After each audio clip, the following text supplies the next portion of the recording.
ਹਰਿਆਣਾ ਦੇ ਵਿੱਚ ਆਮ ਆਦਮੀ ਪਾਰਟੀ ਦੇ ਪ੍ਰਧਾਨ ਸੁਸ਼ੀਲ ਗੁਪਤਾ ਨੇ ਵਿਰੋਧੀਆਂ ਤੇ ਹਮਲਾ ਬੋਲਿਆ ਹੈ। ਇਸ ਦੌਰਾਨ ਉਹਨਾਂ ਬੀਜੇਪੀ ਨੂੰ ਆਪਣੇ ਨਿਸ਼ਾਨੇ ਤੇ ਲਿਆ। ਸੁਸ਼ੀਲ ਗੁप्ता ने की कहा वो ਤੁਹਾਨੂੰ ਸੁਣਾਉਣੇ ਆ। आज कुछ महत्वपूर्ण मुद्दे मैं आपके सामने लेके आया हूं।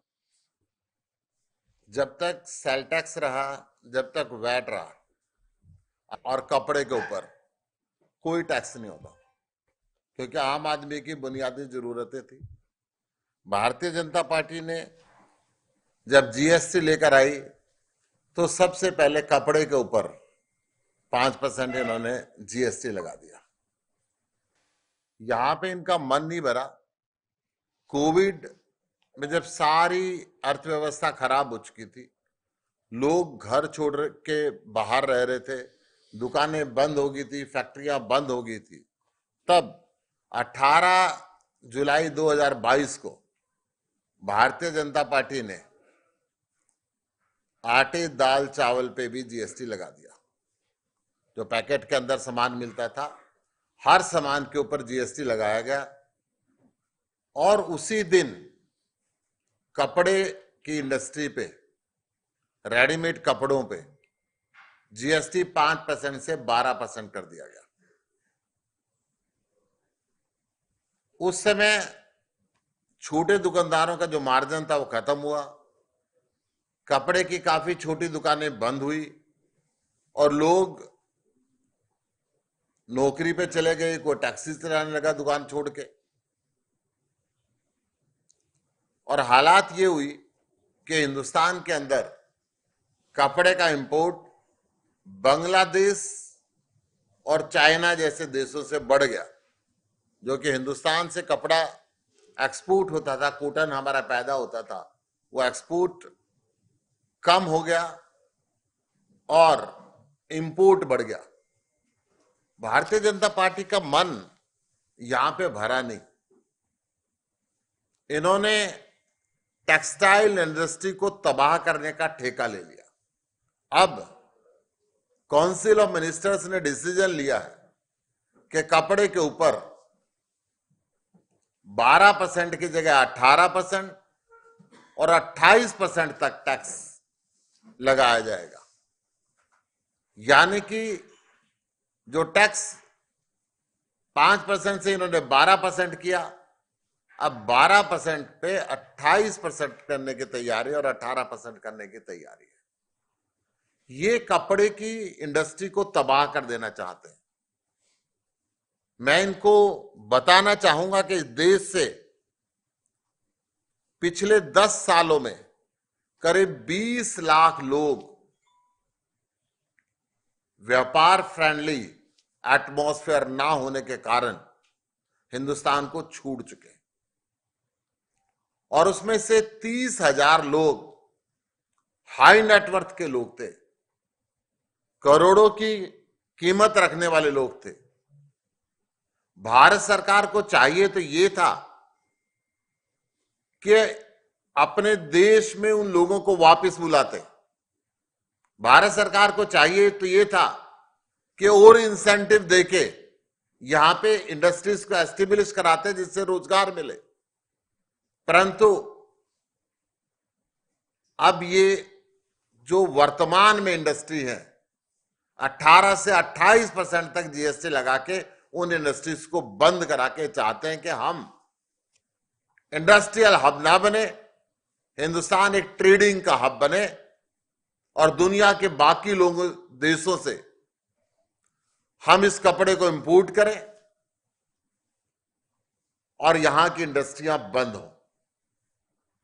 बड़े ताज्जुब की बात है, ये इंडस्ट्रियां जब बंद होंगी तो बेरोजगारी बढ़ेगी।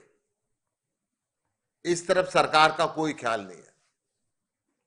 हजारों लाखों की संख्या के अंदर व्यापारियों का व्यापार बंद हो जाएगा और ये बुनियादी जो जरूरत है, कपड़ा, गरीब से गरीब भीख मांगने वाले व्यक्ति भी कपड़ा पहनता है। आज उसके ऊपर महंगाई जब बढ़ेगी तो गरीब की रसोई के खर्चे इन्होंने जीएसटी लगा के पहले महंगे कर दिए थे और अब बदन ढकने के लिए, तन को ढकने के लिए, जब इंसान मजार में जाएगा तो टैक्स कहीं 2 गुना होगा, कहीं 3 गुना होगा, कहीं 4 गुना। मैं आप सब पत्रकारों के माध्यम से भारत सरकार से यह निवेदन करना चाहूंगा, नरेंद्र मोदी जी से निवेदन करना चाहूंगा, जो ग्रुप ऑफ मिनिस्टर्स ने आपने फैसला लिया है कि जीएसटी को कपड़े के ऊपर 5 और 12% से बढ़ा के 18 और 28% तक ले जाने का, उस फैसले को जीएसटी काउंसिल में ना भेजें और उस फैसले को विड्रॉ करें। आम आदमी पार्टी इस फैसले का पूरा विरोध करती है। इसके साथ साथ हरियाणा के अंदर बिजली का मुद्दा है। मेरे साथ में जो साथी बैठे हैं, मैं एक बार इंट्रोडक्शन आपसे करा दूं। हमारे आम आदमी पार्टी हरियाणा यूथ विंग के अध्यक्ष हैं माननीय विकास नेहरा जी। हमारी लोकसभा के अध्यक्ष हैं माननीय सुरेंद्र राठी जी। सुरेंद्र अहलावत जी मेरे साथ में हैं, आज आम आदमी पार्टी को ज्वाइन करेंगे। सुरेंद्र अहलावत जी पेशे से एडवोकेट हैं, पानीपत बार एसोसिएशन के सेक्रेटरी रह चुके हैं। सन 2000 में समालका से निर्दलीय चुनाव लड़े थे पंचायती उम्मीदवार के तौर पे, और लगभग 18,000 से ऊपर इनको वोटें मिली थी। इसके पश्चात इन्होंने हरियाणा विकास पार्टी को ज्वाइन किया, वहां पानीपत के जिला अध्यक्ष रहे, और हरियाणा विकास पार्टी के विलय के बाद भारतीय जनता पार्टी में अनेकों पदों पर कार्य किया, जिनमें प्रमुख रूप से आप प्रदेश के मीडिया सह प्रभारी रहे, प्रदेश कार्यकारिणी के सदस्य रहे, करनाल लोकसभा चुनाव के सह प्रभारी रहे, पानीपत ग्रामीण लोकसभा चुनाव के प्रभारी रहे, इत्यादि इत्यादि अनेक काम किए।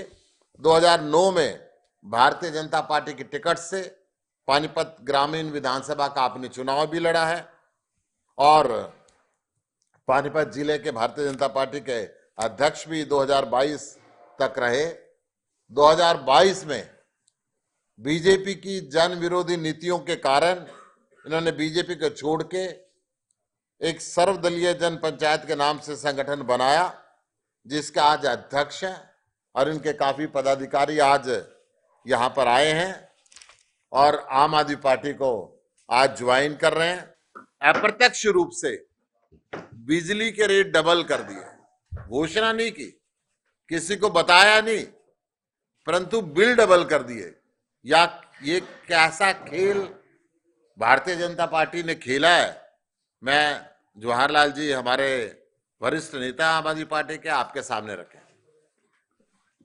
तो बिजली कंजम्पशन करते आ रहे हैं, उस बिजली कंजम्पशन का जो हमारा बिल आता है वो KWH की टर्म पे आता है, जिसका मतलब है किलोवाट पर आवर। पिछले 2 महीने से हरियाणा के अंदर इन्होंने इनडायरेक्ट वे से, डायरेक्ट वे से ना करके इनडायरेक्ट वे से कैसे बिजली के दाम जो 6 रुपए कमर्शियल की बात कर रहा हूं मैं, जिसमें 1.5 किलोवाट का दुकानदार जिसका सिर्फ एक फ्रिज है और एक पंखा है या 2 पंखे हैं, 1.5 किलोवाट से लेके आगे जितने भी हैं उनके रेट कैसे बढ़ाए हैं। KWH की टर्म को इन्होंने निगलेक्ट करके अब नई टर्म दी है KVAH, जिसका मतलब है kilo volt ampere per hour. उसमें जो रीडिंग आ रही है, जो कंज्यूमर हैं उनकी रीडिंग अगर मान लो 42.5 है पहले 2 महीने की, तो अब वो 99 यूनिट आई है KVAH के माध्यम से। पहले वो 6 रुपए के हिसाब से उसका बिल अगर लगभग 250 रुपए बना, तो अब वो बिल लगभग 600 रुपए बनेगा, क्योंकि डबल हो गया। तो अभी ये जो है टीका जो है हरियाणा सरकार जो है वो कमर्शियल कंज्यूमर पे लगा रही है, और किसी को बताया नहीं है, किसी की नॉलेज में नहीं है, चुपचाप बिल भेजे जा रहे हैं। बिल हमारे पास हैं, ये कंज्यूमर हैं कुरुक्षेत्र के, जिनकी केमिस्ट शॉप है, और उनका पहले जो बिल था वो 6 के हिसाब से केवीएच के हिसाब से ही आता था।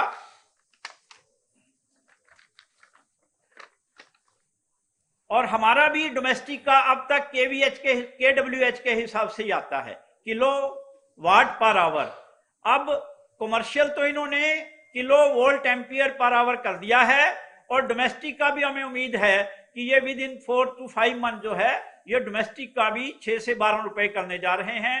तो मैं हरियाणा सरकार से, मुख्यमंत्री जी से ये निवेदन करता हूं कि वो इस तरह का, जो पहले ही हरियाणा के अंदर कोई बहुत ज्यादा व्यापार नहीं कामयाब हैं, और आपने जो चुपचाप एक बड़ा टीका लगाया है, इसको वापस लें और दुकानदारों को, कमर्शियल कंज्यूमर को राहत प्रदान करें। बाकी गुप्ता जी डिटेल में। जो भी पत्रकार बंधु इसको डिटेल में समझना चाहे, हमारे पास नए बिल भी और पुराने बिल भी है, जो तकरीबन डबल का फर्क आने लगा है।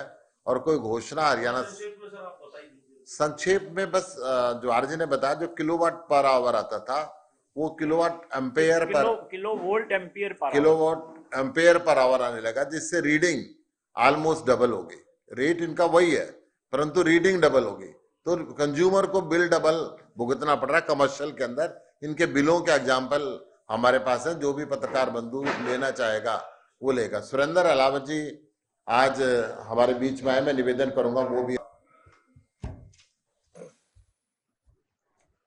आज हरियाणा प्रदेश की वर्तमान राजनीतिक परिस्थितियों को देखते हुए और जनता के हित के लिए, व्यवस्था परिवर्तन के लिए आज हमें साथियों सहित आम आदमी पार्टी में शामिल होने का मौका मिला।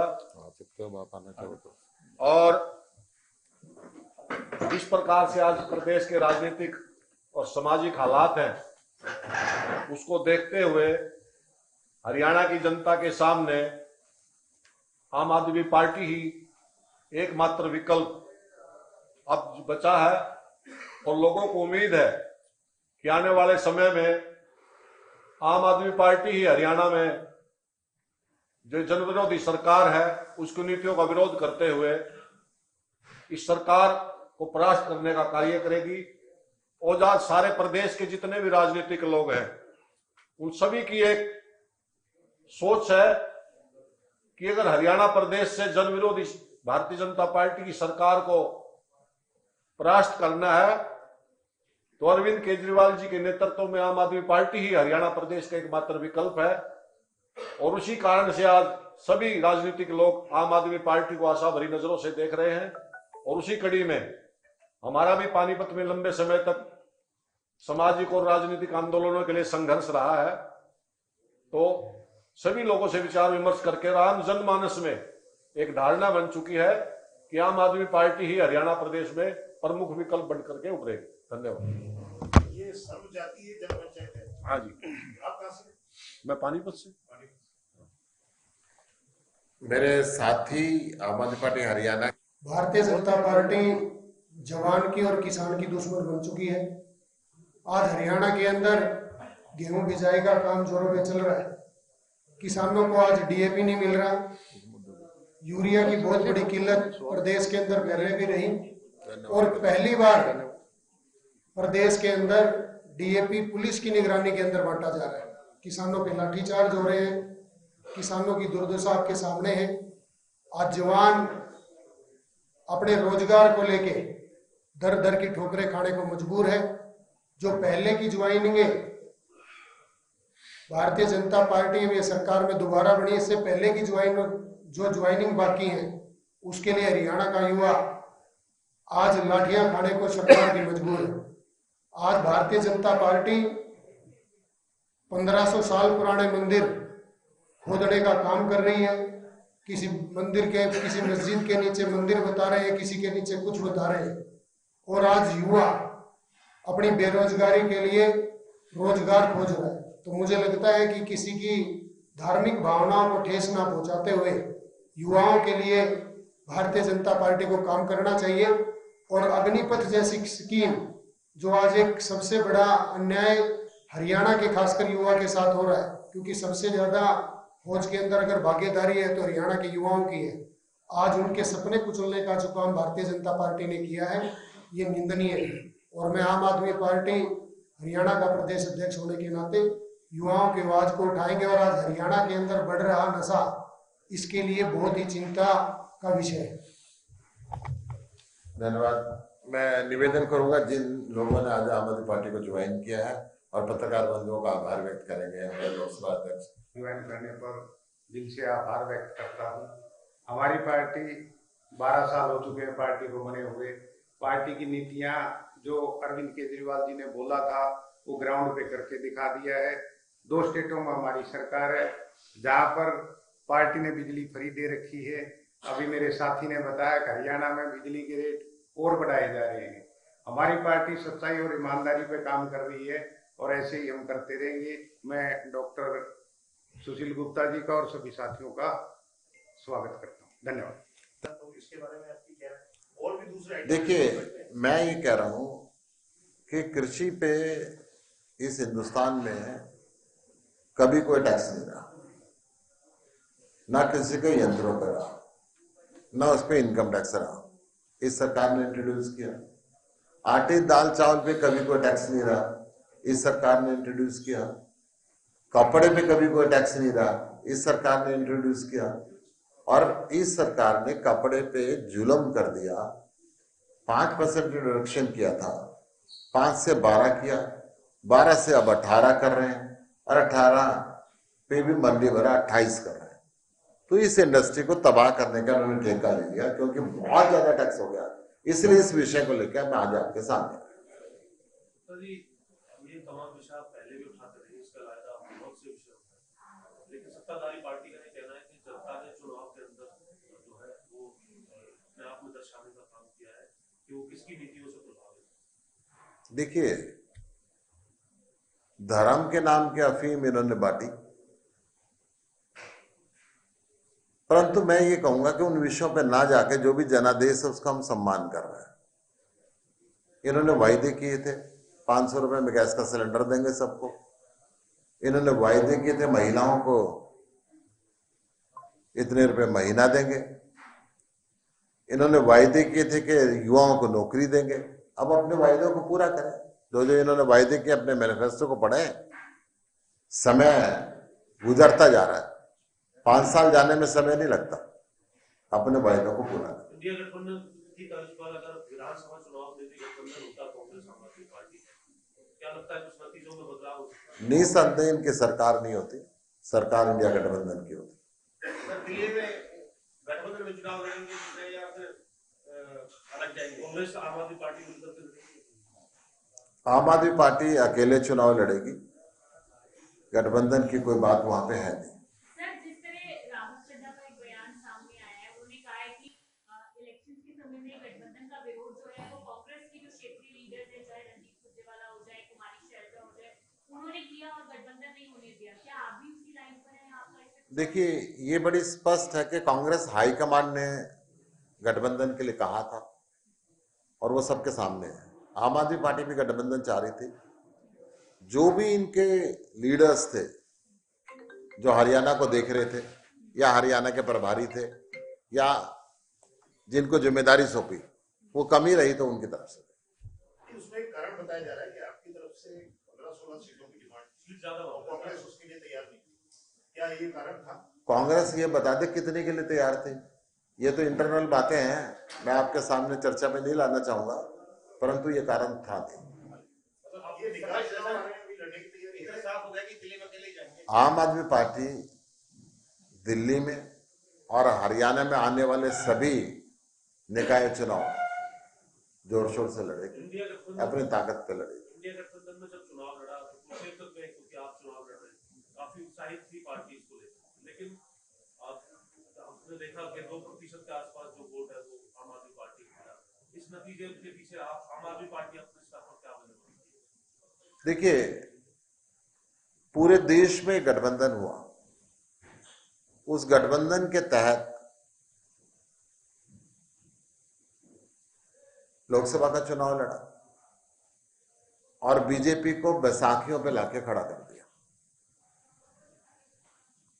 और ये तय हुआ था दोनों पार्टियों की लीडरशिप की तरफ से कि हरियाणा में भी गठबंधन से चुनाव लड़ा जाएगा। कांग्रेस की लीडरशिप कहती रही कि हम गठबंधन कर रहे हैं और कहीं ना कहीं अंधेरे में रखा।